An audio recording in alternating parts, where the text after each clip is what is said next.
17 ওইখানে দিয়ে আমরা শুরু করেছি। এই কাজ ছাপাতে কারণ আমরা দলীয়ভাবে নামগুলো দিচ্ছি না।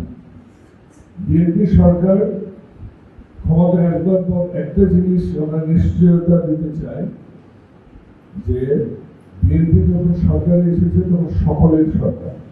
এই সরকারটা সকল দল মত ধর্ম বর্ণ নির্বিশেষে সবার সরকার। তো সেক্ষেত্রে আমরা তাদেরকে ফ্যামিলি কার্ড কৃষক কার্ড দিতে চাই যারা সত্যিকার অর্থে পাওয়ার যোগ্য।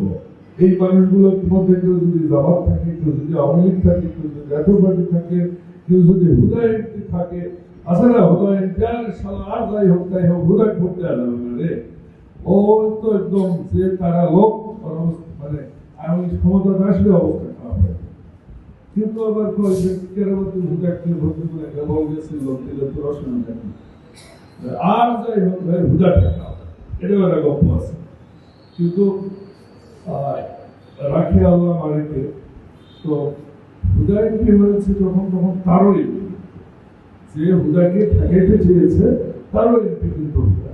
কাজে আমাদের এই বিএনপি সরকার আমরা যে তথ্য আমাদের সরকারের ঘরে আছে সেখান থেকে আমরা বৈজ্ঞানিক পদ্ধতিতে প্রান্তিক এবং যারা পাওয়ার যোগ্য তাদের যে এনআইডি কার্ডের ভিত্তিতে আমরা সিলেকশন এবং সেটাই বাংলাদেশের আগামী দিনে এগিয়ে যাওয়ার জন্য সহায়ক হবে। কারণ আমরা বিভাজন চাই না, বিভাজনের রাজনীতি বন্ধ করতে হবে। মত থাকবে, পথ থাকবে, তর্ক থাকবে, বিতর্ক থাকবে, প্রশংসা থাকবে, সমালোচনা থাকবে, তার মাঝে আমাদের সমাজের সত্যতা ফুটে উঠবে। একটা কথা আছে দ্বন্দ্বই সৃষ্টির মূল, এই বিষয়ে আমি একটা বিতর্ক করেছিলাম।